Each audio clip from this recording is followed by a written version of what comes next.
You're pushed all the time to achieve a certain result and do this, and but you kind of after a while you sort of say, who am I doing this for? And I think that's the question that Semler asks, is like, why do we do these things, and who's it for anyway, and who are we anyway? And like, let's ask some proper questions about why we're here. You're listening to the SpaceShip Earth podcast with me, Dan Burgess. Welcome to the show. Thanks for tuning in. This is episode 20. Woohoo! We got to 20. Hopefully there's plenty more to come. Thanks for listening. If you've been with me for a while, then really appreciate you continuing to tune in. If you're new to the show, the SpaceShip Earth is a kind of exploration of conversations around all things kind of planetary, all things about kind of our connection to ourselves, to each other, to community, to the more than human world, to this beautiful life-giving rock that's hurtling through space, the SpaceShip Earth itself. And yeah, that's rad, right? So this is episode 20. This is a conversation I actually had back in February at the start of this year. The one thing about the SpaceShip Earth is it's just me right now making this podcast, and so I record great conversations and don't always get a time then to stick them up and edit and top and tail and put them out, and it actually takes a lot longer than you'd imagine to get this kind of cheeky podcast thing going. And so I'm trying to get the little backlog done. But so this was a conversation I had back in February with Melissa Kendall, who heads up a team who are running a new kind of school. I love that, a new kind of school, and it's a Lumiar School, which is an approach, a new school approach, which was actually born in Brazil. And you'll better find all of this. I'll stick this in the show note links to Lumiar. And I've known Mel for a few years. The school she has started is based not far from me in Bath, and this was a conversation I had up on the site in Feb when I went up for a visit. Mel has been developing, I guess, a new kind of school for a few years now, really kind of learning by doing, massive doer, and iterating really all the time. And then last year decided to adopt the Lumiar methodology and approach, and I think they're the first Lumiar UK school. So school's like a massive loaded subject area. Everyone's got a point of view on schools and learning, and I'm not going to go into too much conflab here in this intro. I'm just going to get straight into the conversation really. But I would say, I mean, as someone who is fascinated by learning and indeed unlearning, which is something that I am intentionally doing and have been trying to do for about a decade now, unlearning a lot of the things that I was taught and told to be valuable and useful, and actually I found are actually quite destructive and not that useful at all, as I learn more about the nature of the world that I'm part of. But I'm really fascinated with schools. I'm also a parent, so constantly sort of freaking out about schools and my kids and stuff that I'm sure every parent does. But two quick things, just in my opinion. Personally, I feel that from what I can understand, most traditional schools in the school system, at least in this country, haven't really changed that much since the sort of mass education thing landed, which I think was sort of Victorian times maybe, or maybe it was a bit later, I'm not quite sure. But from my understanding, they've been pretty locked. It's like classes of kids sitting in a room, sort of, teacher at the front, loading people's heads with knowledge which they must learn. Get ahead of everyone else through kind of testing exams, because if you're better than everyone else, then you'll go farther in the world. In many ways, preparing you for this kind of institutional world of work. I still think, from again what I can see, most of the school system assumes some kind of high carbon future, some kind of high growth economy. It sort of seems to be certainly kind of focusing on that kind of approach to education. So I would argue that all the shit that's hitting the fan right now in the world and all the challenges that we face, I think the way that we're educated is a big part of that problem, because we come out into the world with no ecological literacy at all. It's almost non-existent, as I can see in the curriculums. No sense of kind of systems and wholeness. It's very specialised. It's very separate. Sort of views the world as this kind of sort of like slightly mechanistic machine type thing. Doesn't help people kind of join dots and see relationships and interconnections.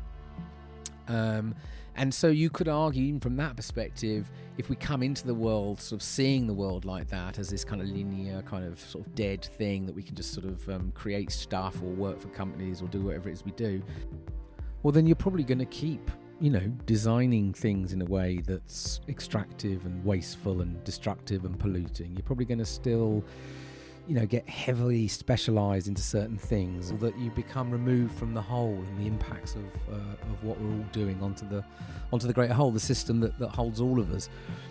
So I think that's it. Schools and education have an enormous role in what's going on right now. By the way, this is no diss on teachers. I think teachers are bloody awesome and do an extraordinary job. I think we've designed an education system which is, at least my sense, is just like we could do so much better, right? I mean, just think of what we have access to: the information, the knowledge, the ideas, the people, the ability to network into kind of different stuff. We could be designing these extraordinary schools. So that's what I find super frustrating. And I think the final thing is obviously back to the individual, the child.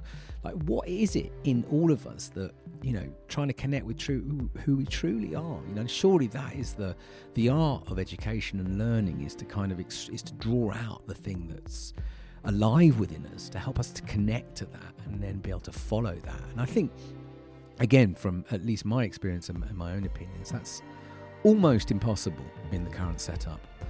So there you go. I'll stop the rant there.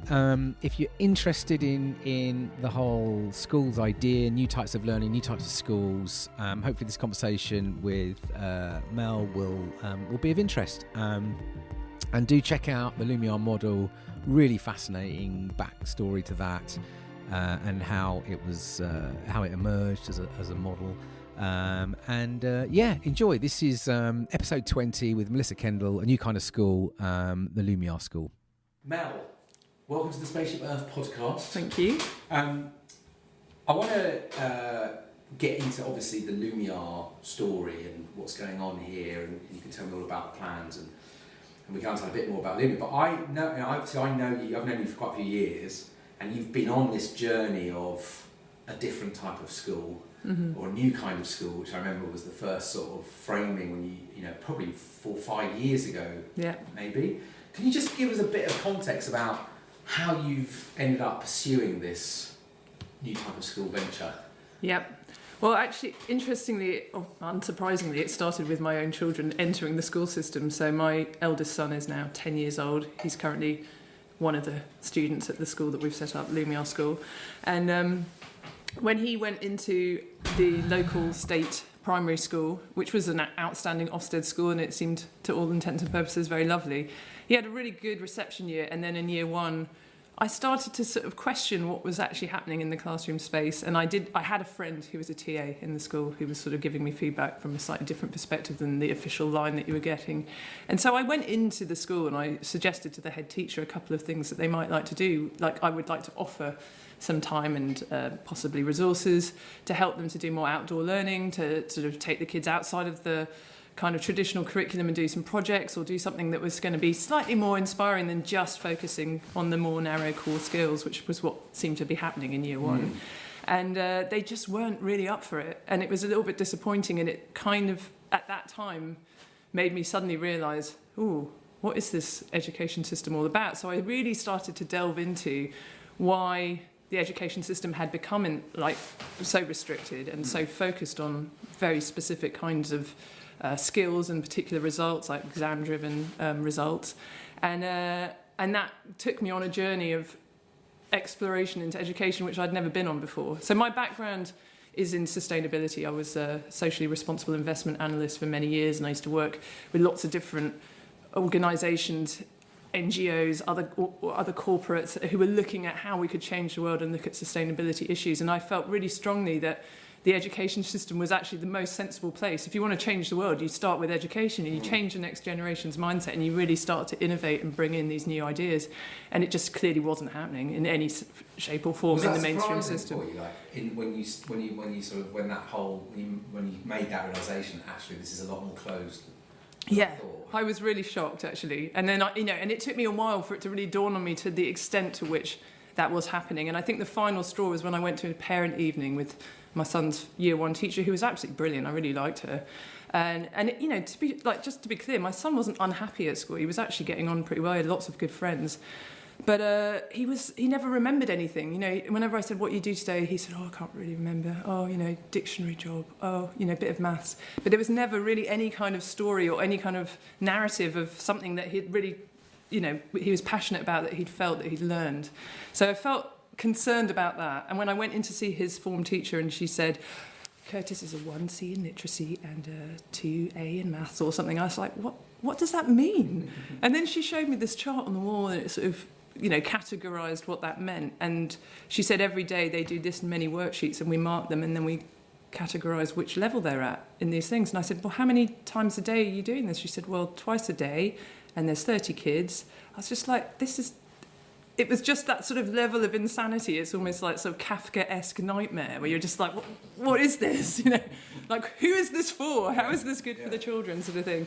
And she also agreed. And I think it was really hard for her, and I think it's really hard for a lot of educators that they look at what they're being asked to do and they feel like it's almost morally wrong, but that's their job now.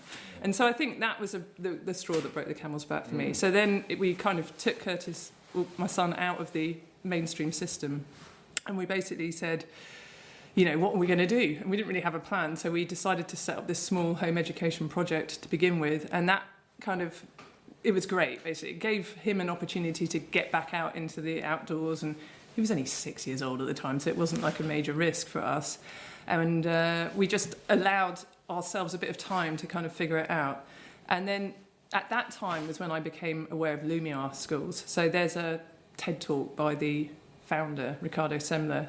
And I was looking at a number of different educational approaches, and that was one of them that came to my attention. But for some reason, it really captured my heart, if you like. It wasn't just about the methodology, it was about the sense of who he is.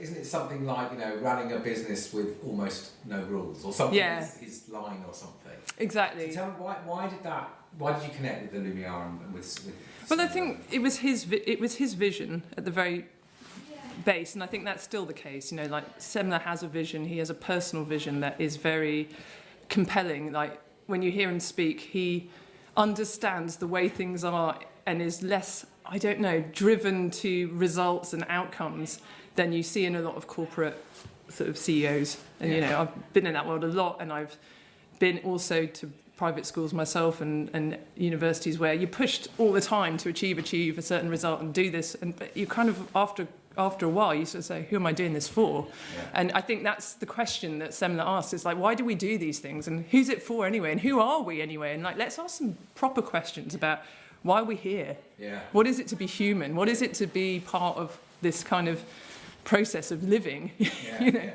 And I think for me, that was a real step forward in taking it outside of just the kind of factual, yes, I think it's important to look at social and environmental issues, but then there's also a deeper perspective that he brings to it, which is to say, well, there's a basis on which you approach this educational philosophy that is, and he obviously had done it in business as well. And it's worth noting to anyone, to listeners, is that, and I'll link to all this in the show notes, because he was he's no sort of small fry either. He's built enormous enterprises, right, in Brazil. In business, huge business operations and stuff around a very different sort of dynamic, right, a way of a set of values and practices of why we work and how we work with each other, and so that's what started his move into. Because what's the story behind why did he start Lumiar? So he started Lumiar because he had done something quite radical with the business that he inherited from his father when he was quite young. I think he was in his 20s or something when he inherited it. And part of the arrangement he had with his dad was like, yeah, I'll take over the family business, but you have to butt out and let me do it the way I want to. And the first thing he did was he went in and he fired all the middle management, and he totally created a flat structure throughout the organisation. And he said, I don't want you to come into work on Thursday if you finished your job by Wednesday. Your job is to deliver this and that and the other. I want you to actually go and enjoy your life. I want you to have a different relationship with the workspace than just like, I pay you to be here from 9 to 5, so just sit at your desk and twiddle your thumbs until you're allowed to clock out. So his view was like, I trust you to do a really great job, and I trust my employees to turn up at they could go to any office they like, they could wear whatever they like, they could come up with ideas, and as a result, totally turned around the profitability and fortunes of the company they inherited. So it went from a sort of tens of millions to hundreds of millions of dollars a year sort of turnover, and now it's, I think, one of the biggest companies in Brazil. But the big thing about it is it's consistently been voted the most popular place to work. So everybody who works for him loves it, and they feel empowered, and there's a lot of creativity and innovation that happens within that organisation, and it's a very diversified company. So he then got to the age where he had kids and was looking for somewhere to send his kids, and I think that's essentially where Lumiar suddenly kicked in, because he was like, well, there's nowhere to go. There's nowhere that I would want to send my kids. So he set up a school, and he had lots of money, so he hired all these incredibly brainy educators and people who had a lot of experience at analysing pedagogy, and they came in and they delivered this vision of how education could be. And now they've had 15 years now of actually running schools in Brazil. And so, they've actually put it into practice as well, and they've been good things and bad things, trial and error. But that's one of the attractions to us, was like, oh, we could go and take a framework of an organisation that's been going for 15 years and like leapfrog all of the issues that they've kind of had to deal with by just getting their guidance and getting them to train our staff and getting them to give us their ideas. But also they do it in such a way that it's quite loose, and there's a lot of flexibility within their methodology for us to develop our own way and our own, path, if you like.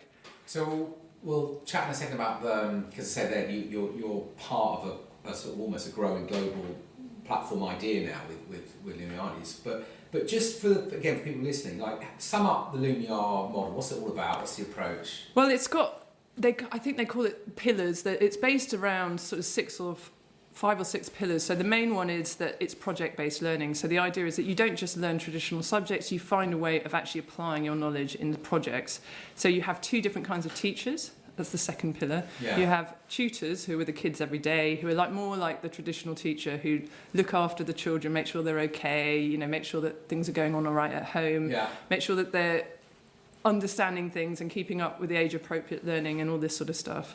And then you have masters who come in on different projects. Well, they can also be very specific subjects if you need them, but generally they tend to be projects, and they come in for 6 to 8 weeks, and they deliver a particular project. So they could be a teacher, but they could also be just a specialist in their field who's passionate about something. So the big flip there is going from teacher, the sort of command and control person at the front, holding all the knowledge in their heads, transmitting that into this classroom of 20, 30 kids to know everything. You're flipping that to that person becomes almost a bit more of the kind of guide, the sort of the mentor, understanding where the kids are at in terms of their everyday well-being, what they're bringing into the school, understanding where they're kind of, where their excitement is around learning, where the challenges are, all that kind of great stuff. And then you're bringing in these kind of masters of certain topics or content, I guess, of learning, and they're designing kind of learning experiences which are project-based. So they often work alongside the tutors to deliver the idea for the project. And the tutor might do the assessment, for example, but the master would deliver some really inspirational kind of idea. So an example would be like, we've had a street artist who's come in and they've done a load of banners and graffiti art, which they worked with the master over 6 weeks. So they had to do their own designs and then build up and understand colour, and then actually deliver the actual final banner that they wanted. There was another example would be the children are developing a series of workshops at the moment around sustainability, so that the idea is that they then come up with some ideas that they want to deliver in the following term. So it will probably end up with some kind of business that they want to run that has a sustainable focus. So it might be like something that they do around food, but how do you source food through a sort of sustainable supply chain? How do you market that as an ethical product? Another thing they did was they had a MasterChef competition. One of the kids was really into cooking. They all wanted to take part in that, so we took them to a restaurant. They had a master who was a restaurant owner and chef, and they got to do a whole masterclass with them, and it ended and it culminated with the kids running their own cafe for a day. They had a pop-up cafe. They literally ran the whole thing. They did all the cash, the waitressing, the whole thing. It was absolutely brilliant, but it was complete chaos, but it was completely run by the children as a great learning experience. And isn't that one of the pillars, the democratic kind of, the decisions are made? So I was going to say, we've said the pillars were project-based learning or applied learning. Active learning is another way of putting it. There's the tutor and master split role of the educator. The third one would be democratic, or they call it participatory management.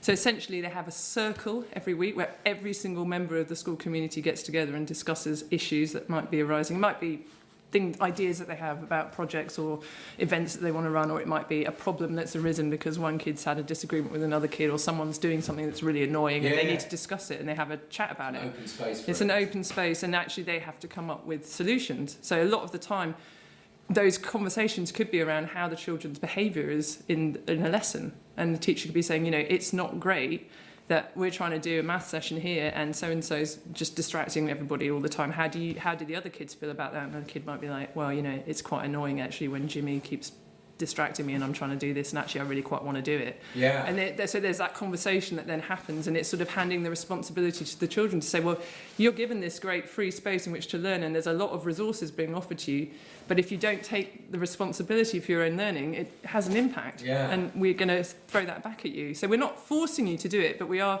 forcing you to have a conversation about why you're not participating. How does that work? What are you learning through that kind of approach with the kids? Well, it's not the easy route to take. So it takes a while before children really settle into that approach of how to communicate. And you get obviously some children that are much more communicative straight away, and others that take longer. So there's a skill to managing a circle where you make sure that children's voices are all heard. So one of the things that we do is alongside the circle, we have the tutors do individual check-ins with the kids. So if there's a kid that's like maybe a bit shy, doesn't want to really say in the group, that at least the tutor's aware of that and can then bring that topic out into the conversation for that child. But the idea is that from the age of 5 or 4, whenever they join us, they're part of that circle, and even if they don't necessarily have anything to say, by the time they get to a point where they do have something to say, they really know how to say it. So it's teaching them communication skills, it's teaching them sort of negotiation skills as well, but it also to be to be empathetic and understand other people's point of view, and to collaborate with each other and to come up with ways that can be, solutions, like problem solving skills really. And so I think it is absolutely fundamental to like what we call 21st century skills. It's like if you want kids to progress in careers now, it's not about just learning loads of content, it's actually about learning the skills in which to access different jobs. And I think for most jobs now, it's not really, you don't need to have huge amounts of technical data stored in your head, but you do need to know how to work with a team of people so that you can deliver an outcome. Exactly. And so that's our really robotic implants mean we'll be able to access that technical data just by thinking about it in a few years' time, won't we? So we just go, where's that data? I need it. Yes. Come down to some sort of eyeglass. Exactly. I mean, actually, there's a famous quote, I can't remember exactly word for word, but Semler says something like, education with all these disruptive technologies that you've got, like the internet and stuff, he said, like, basically education for knowledge is obsolete now. Yeah, right. And he's saying, why the acquisition of knowledge is not the purpose of education. It's like the acquisition of skills and competencies and mastering those skills and competencies and feeling passionate. And so he calls it wisdom-based learning. Yeah. And I think that is the thing that Lumiar kind of is able to access. But it doesn't mean that nobody teaches traditional skills. I mean, we still have to do reading and maths and things like that. It is absolutely vital that children can access those skills so that they can access other forms of learning. So if they can't read, they can't do project-based learning, really, and it's very difficult. So we do feel that the children have a right, a human right, if you like, to be taught those skills at an early age, and to be age-appropriately taught to those standards that you would expect in the mainstream national curriculum, say, for example. But at the same time, it can be taught, as we've discovered, in a way that isn't so narrow, and it can be applied. And actually, when you apply your numerical skills or your literacy skills to something that you're actually really interested in, it flows much quicker, and children learn it and pick it up much quicker. So, learning how to do column addition because you're running the cafe and somebody's just given you a £5 and you need to give them the change for their 2 cakes or whatever. Yeah. It's amazing how good they are at column addition. Fast, when the profit is going to their playground ideas. I see that in its tiniest form. Like sometimes when, with tensions my kids have with my youngest daughter, she's trying to break through different maths, which is abstract. I mean, it confuses the hell out of me. Maths always did, and I can see some of them.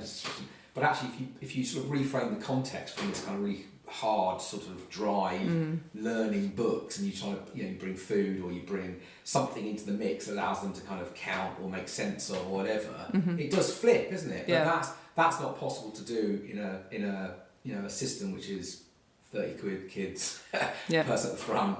Get through it, right? And I think that's why in order to deliver this type of approach, you do need. There is a sort of smaller adult to kids ratio that's required. It just is. Yeah. It doesn't have to be like, massively smaller, but it does need to be more focused. And so there was 4 other pillars, wasn't there? Yeah. It's my fault. So the next pillar would be multi-age learning. So the children are in age groups of sort of 2 to 3 year bands, and that enables you to be more flexible with where you put a child based on their ability and their interests at any particular time. So for example, we have kids that sometimes sit in one group that then move to another group for a math session, then go back to the younger group for other projects. And socially they're more in the younger group, but maybe if they're able to access higher levels of skills in certain subject areas or certain sessions, then we are able to move them them around. But equally, within those age groups where they are more sort of set, so like we have cycle 1, cycle 2. Cycle 1 would be like the 5 to 7 year olds, and then 8 to 11 year olds in cycle 2. And so they are teaching each other a lot of the time, and we can group them in different ways. So it's a little bit more flexible, and it doesn't put children in such a tight time frame within which to achieve the results that you would expect them to achieve, in terms of certain subjects that you want them to, that you're measuring in a very clear way. So for example, if a child is a little bit behind in maths, you've got 3 years to get them to that point, rather than by the end of this year they have to have delivered that, and actually enables you a lot more flexibility in how you approach that problem. I imagine there's also some really interesting dynamics with that, in terms of, I'm guessing there'll be some kind of mentoring that occurs from the elder to the younger, and the younger to the elder, again, like you say, potentially more challenging or developing themselves faster, or open them up to different thinking early. And there must be sort of some really interesting transfer of knowledge that doesn't happen. And it's the real world, isn't it? Yes, exactly. It's like... and I think that's the other thing, is like actually in real life situations, once you do leave school, you don't hang around with everybody who's exactly the same age as you, and you learn a lot. While, then you go, it's time to leave. What do you got?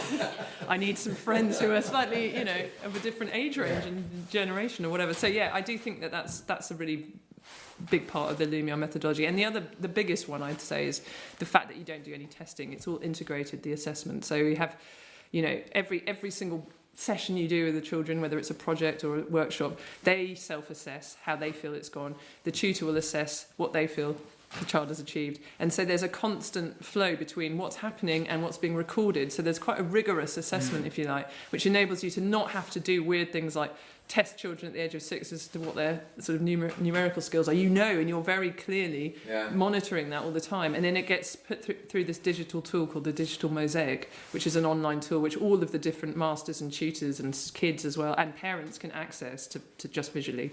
And that produces a report of what the child's learning is like, and it actually maps it out, so you can identify gaps, not just in the child's progress, but also you could identify gaps in the curriculum. Oh, this year we've covered all of these different subject areas or these different skills, but we've got a big gap over here, so the next project we're going to plan is going to fill that gap. Go deeper into that. So nice. And it's quite a broad curriculum. They use this, so that's the final pillar, is this mosaic curriculum, they call it, which is rather than looking at traditional subjects, they look at what they call skills and competencies, and then there's sort of 5 axes of that. So social, emotional, sensory, motor, epistemic, which is essentially knowledge-based, and then there's, I can't remember what they all are now off the top of my head, but there's 5 different areas, and each of those gets, then redefined into smaller topics, so the tutors can access this mosaic and mark different parts of it, as can the children, and that gives you a really clear visual of where everybody is. That what you're saying about the child is able to feed back on their development as well as, and that's actually quite interesting. Is it usually accurate? Or is it? Well, it's funny, and we find that the younger the children are, like the more positive they are. So when they're like sort of 5 or 6, they're like, how did you think that went? And they're like, 5 stars every single time, 5 stars. But as they get older and they're getting more into that conversation about, well, what could I improve? How could I, access my learning better? What could I have done differently? Then they start to become more able to actually say, well, maybe on that I could have done this differently, so I'm going to give myself a 2 on that, but the next time I would do this differently. So it's about teaching them the skills of reflection. It's not that important what score they put in. It's more just that they understand that there is a reflective process in learning, and that actually just because you didn't do it well that time doesn't mean that next time you can't. And actually sometimes the best thing is that you made a mistake and that you learn from that mistake. But building awareness, self-awareness is key, isn't it? I guess that's really what. So tell me, so we're here. I mean, you're on a farm effectively. Yeah. Like, tell us the plans. Where's it heading, and give me the sense of just the context today, but where it's heading in the next 18 months or so. Yeah, well, I mean, we're just kind of in the first term of our second year of operation, and basically we've passed the Ofsted inspection to become an independent school, which means we're going to definitely stay here for the long term and expand, hopefully, into Key Stage 3 next year. So at the moment we do Key Stage 1 and 2, or Cycle 1 and 2, which is starting from reception age children up to 11. So essentially we're a primary school. And the children, because of the location that we're based in, they do a lot of project-based learning around the farm and food and outdoor opportunities that they have here for learning. So they have a forest that they can go to regularly. There's a river on site. For example, one of the projects they did last year was building a raft, and it culminated with them actually taking the raft over the river, and they managed to get all 23 children onto this raft, and it didn't sink. It was very exciting. It was a very shallow river, to be fair. But it's those kind of, we call it place-based learning, those opportunities to actually link their learning to something that is in their environment, that is real. So again, at the moment, one of the kids is doing a project on for a science fair, actually, a local science fair, on how to make Stowford Manor Farm more sustainable. And so they're looking at renewable energy projects that you could run on a farm. They're looking at sustainable food practices that could be integrated. And it's really exciting because the kids are all presenting those ideas back to each other. So this little pod of 2 kids who developed this project are now going to present their findings of how they could make the farm more green to the other kids in their particular group. And that could then deliver another series of project ideas. So, the farm is absolutely amazing because it has so many different learning opportunities in terms of nature, and we do feel that nature is a really important teacher for children. I think also children just need to spend a lot of time outdoors, and whenever we take the kids out, they have a really good run around, and then we come back in and have a focus session with them. They're really with you because they've had time to kind of run around and get all their energy out, and then when they come back in they really want to focus and do something a little bit more creative or a little bit more mathematical or analytical or whatever. So we do try and balance that a lot, that the children do get a lot of time to be very physical and to be very much, part of the landscape and enjoying being outdoors in a rural space, That's probably quite different to what you would see in most Lumiar schools. So that's something that we've brought from the Stowford side of Lumiar, and then we're bringing the methodology here. So because of the fact that we are also on this farm, and there are a lot of families who've joined this project who are very interested in sustainability learning. That's another aspect that we bring to the Lumiar methodology, which actually suits the methodology very well because you can deliver it all through projects. But that's something that this particular school is going to focus a lot of its energy on, is how do we get the kids to understand social and environmental issues and engage with them and feel empowered to do something about them and become innovators or solutions focused. They're going to go out to the world designing whatever they decide to do with this stuff as that's the blueprint. It's like that's it. They understand limits, they understand impacts, they understand systems, this sort of exactly things. Exactly. So for example, next term I'm running a series of workshops with a woman who's the head of Schumacher College in Devon, which is a postgraduate school for sustainability learning. And I've been saying to them for a while, come on, take this stuff to kids. Let's do something with the sort of primary or secondary curriculum. These kids are the perfect, advocates for changing the world, right? And they totally get it. And they're totally connected to animals and nature, and they care about these things deeply. So she's coming in with me, and we're going to do a series of workshops to just introduce the ideas and then see what projects deliver off the back of that. But the idea is that if that curriculum works well, and we can keep developing it with the Lumiar approach, but we can then take it into other schools and offer it to other local schools that want to start to think about how can we teach these issues to children of this age group. So yeah, systems theory is one of the areas that we're looking at. Biomimicry is one of the areas that we want to look at with the kids, because I think they have so many great ideas, and it's just giving them the tools within which to play around with those ideas, really. Yeah. Well, it's the sort of thing, isn't it? It's like there's many people engaged and employed and doing all sorts of things trying to change the system. This is like trying to shift thinking of kind of fairly sort of tired older people, who sort of like been doing the things they do. But do you know what I mean? But there is this different dynamic, isn't it? Yeah. It's like working where there's kind of totally open, fresh perspective, where there is, you're not having to. There's so much of change work, or same work, involves unlearning. Yeah. Lots of unlearning in order to sort of relearn. Whereas I guess this is the thing, right? It's like, what could we be offering the next generation more of is the ability to learn a completely different and hopefully much more sort of regenerative way of being and learning and educating, and actually then how you go out into the world with a very different view of how it works. And that sort of feels like, it's like we should put lots more energy into that space, Yeah. Well, interestingly, the strap line, we recently had a little bit of brainstorming trying to come up with the strap line for the Lumiar Stowford, because obviously it's slightly different to the main Lumiar. The main Lumiar strap line is transforming education, which is great. Obviously we're well on board with that. But the idea for us was like, well, what is it that we do? And it was actually connecting learning and nature. And innovation. We're like, well, it's all great. You've got this kind of natural environment. You've got all the learning opportunities there. But actually, you also want these kids to go out and come up with something different as a result of it. Yeah. And that's what Lumiar does very well, is the innovation side of things. So the plan here now, then, because just in terms of, you're going to up the ages eventually a bit, and just tell us a bit about that. And so the plan is that from September 2019 we'll open as an independent 5-day-a-week school, although we are essentially running now as a school as well. So from after April, after the Easter holidays, we'll have hopefully more students joining us in this primary school age range. And then next September we would apply to add 12 to 14-year-olds, which is the limit we would go to at the moment with Lumiar.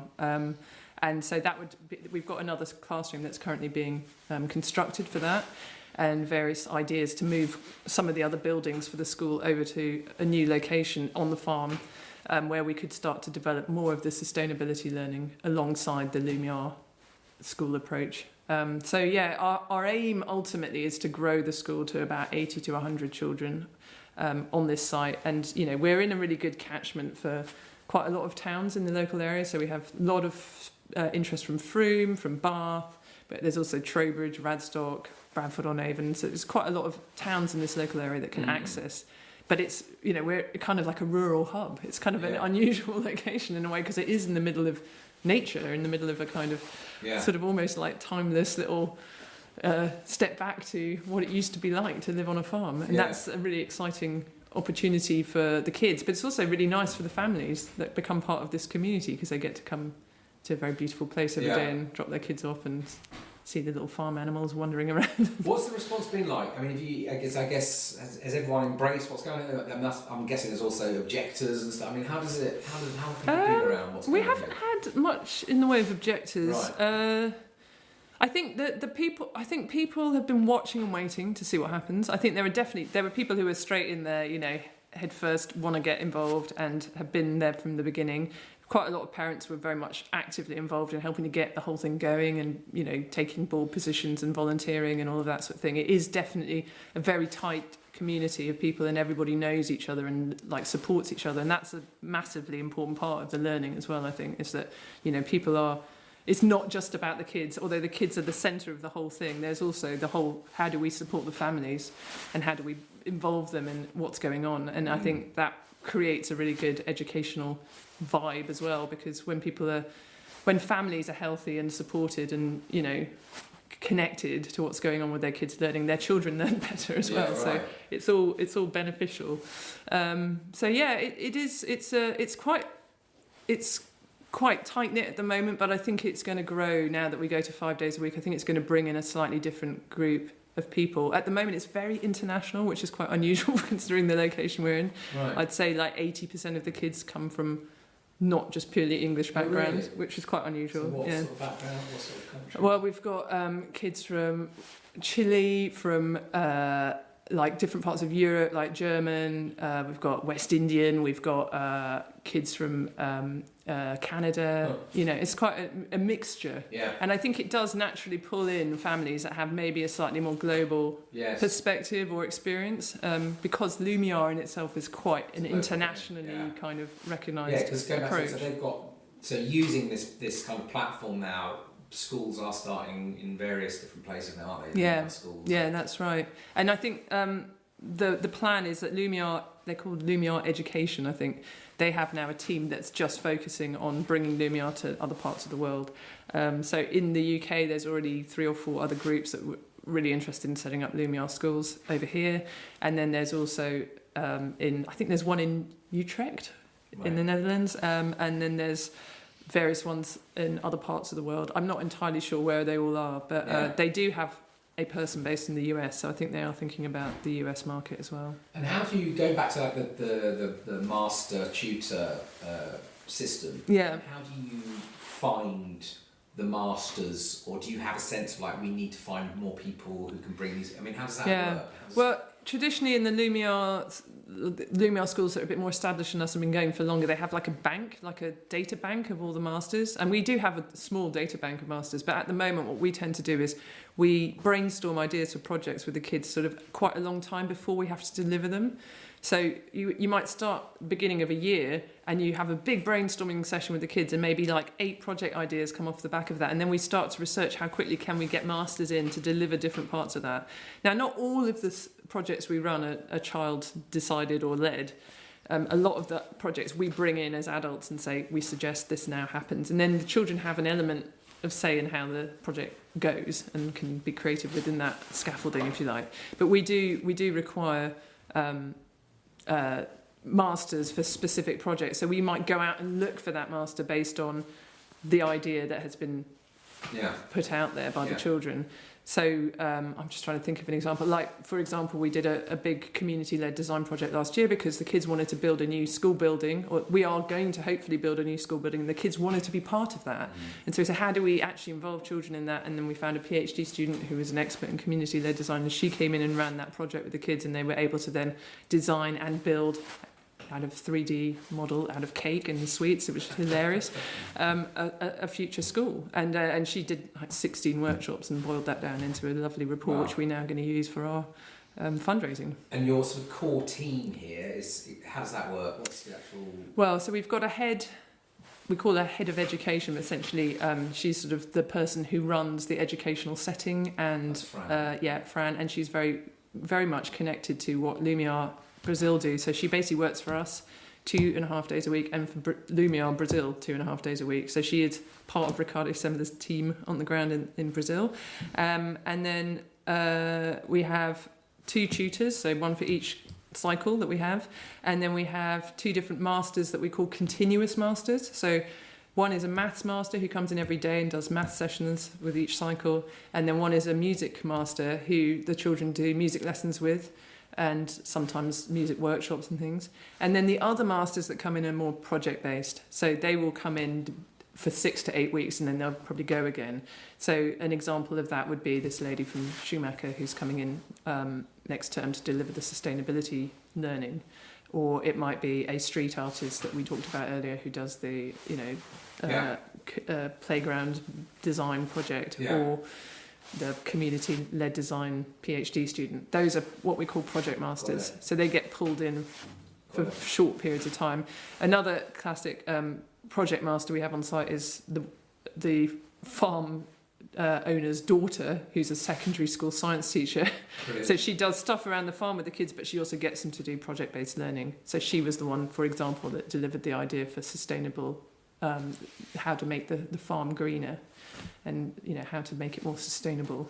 And she's helping deliver that project with the kids on the ground. Yeah.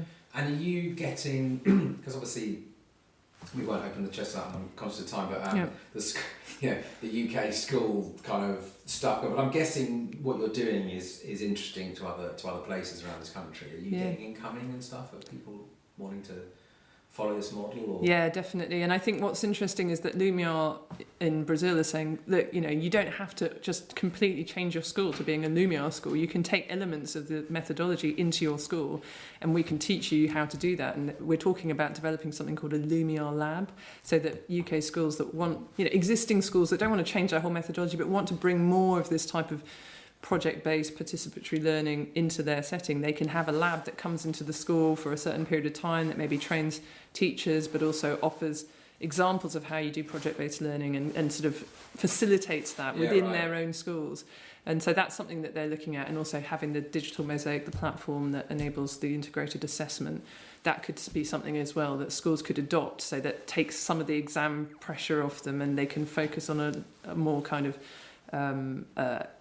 relaxed approach to demonstrating learning outcomes than like forcing children to hit certain targets by certain times.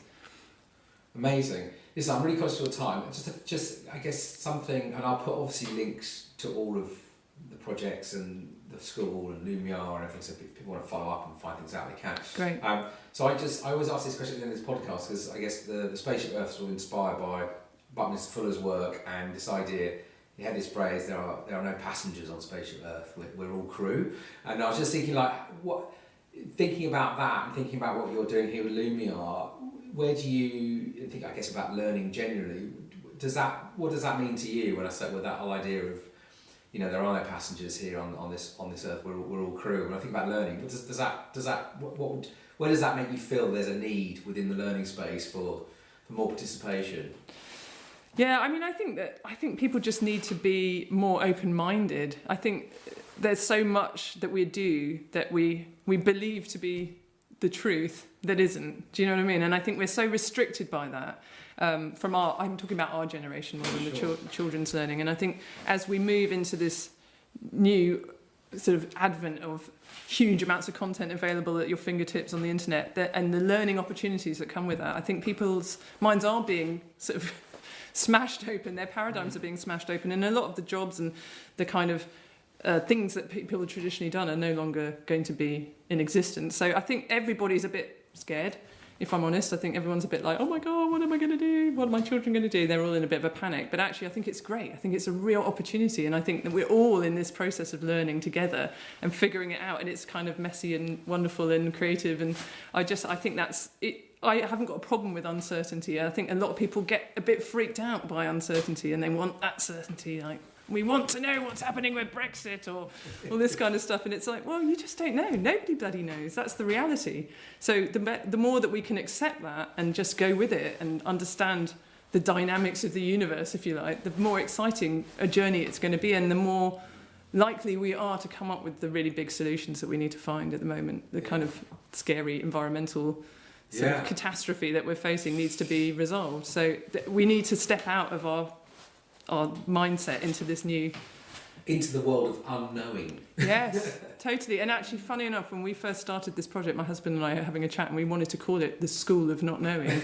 And we thought maybe it wouldn't be very good from a marketing point of view, but it's still like in the background. Rick and I talk about, the School of Not Knowing, and that is actually the underlying philosophy of a lot of this. And I think that speaks more to the adults than to the children. Children are happy with that. They're comfortable with that not knowing. It's all of us who freak out and go, oh my God, Johnny's not going to pass any A-levels and he's never going to get a career. It's like, just relax. It's all going to be fine. We'll be fine, basically. And it is again, when there's obviously that's brilliant, and there's so much in that, but this idea that, on one hand, I just think of this, you've got the young Swedish activist Greta Thunberg, who's got getting the world of teenage schools are striking all over the country. And this Friday, the UK strike being planned, and they're striking based on the fact of our leaders are doing nothing about climate change. Why are we being educated in a way and for a world that's not going to exist? You've got all that going on. You've got, again, the what is education, what is learning, the cost of higher education in this country particularly, which is just so obscene. You've got the fact that all this data now about no one knows even what 60% of the jobs are going to be in 5 years. So you've got all this stuff which basically says what you're doing is, we should be paying more attention to this approach, right? Because in a world of not knowing, how do we train ourselves up for the skills that make us comfortable in that world of not knowing, right? Because actually the current system is all about, it's trying to tell you know everything, logic, do this, it's all linear, you'll get, you know what I mean? And that's coming apart, so. And sometimes I think learning is more about the quality of the question than necessarily what you can answer. It's like, what do you like, it's just delving into stuff, isn't it? And it's never ending, no matter what. Yeah. But if you ask good questions, you can you take yourself on a more interesting journey through that unknown path. Yeah, no, absolutely. And I guess what part of that here is exactly, it's like trying to sort of surface the questions that each child is carrying as well, right? So that they're exploring the things that are actually making them feel something. And actually, what is it all about, really? I think sometimes we forget the fact that life should actually be quite a fun and joyous and creative experience, forgets that sometimes. We're not here for very long. It's quite tough at times. Yeah, and everybody's working so hard and so stressed out that they forget to actually just live and allow it to happen, and not to try and control it all the time. And so I think that is part of the experience of education, is that actually if you just allow things to be what they need to be, sometimes really amazing stuff happens that I think sometimes people are a bit frightened to allow that. And I can understand why. I do understand the reasons why. But I think sometimes, within certain constraints, you can allow that freedom to flourish. Yeah. Yeah. Mel, amazing. Thank you for sharing some of that. And I think it's amazing what you're doing here. So, good luck with it all. And I'll speak again. Thank you very much. Thank you. So that was Melissa Kendall from the Lumiar School in the UK. I hope you enjoyed that. Lots of food for thought, right, on the whole schools and the future of schools and all that. Brilliant. Well, thank you for listening. I hope you enjoyed the show. I really do appreciate you tuning in to this. If you like this show, please do share it with others who you think might do. You can access this podcast on loads of different platforms, on Spotify, on SoundCloud, on Apple Podcasts, on Acast, however you fancy. If you've got a question or an idea or a thought or a rant, I'd love to hear from you. If this is provoking anything, drop me a line, dan@thespaceship.earth. You can find all the podcasts at www.thespaceship.earth. You can buy some merch. You can buy a couple of really nice teas. There's an Earthling tea and there's a Spaceship Earth tea. You can get those. Just follow the link from the Spaceship.earth site. And hit me up. You can get me on Instagram at Dan Solos. On Twitter at Dan Solo. Really appreciate anything. And if you do like this, please give us a rating or a review on Apple Podcasts. It just makes the podcast travel to more people. So it's super nice to get a bit of feedback, a bit of love and all that. Makes it all worthwhile. So yes. Well, look, another one coming soon. So take it easy out there. Remember, folks, there are no passengers on Spaceship Earth. We're all crew. Until next time, peace and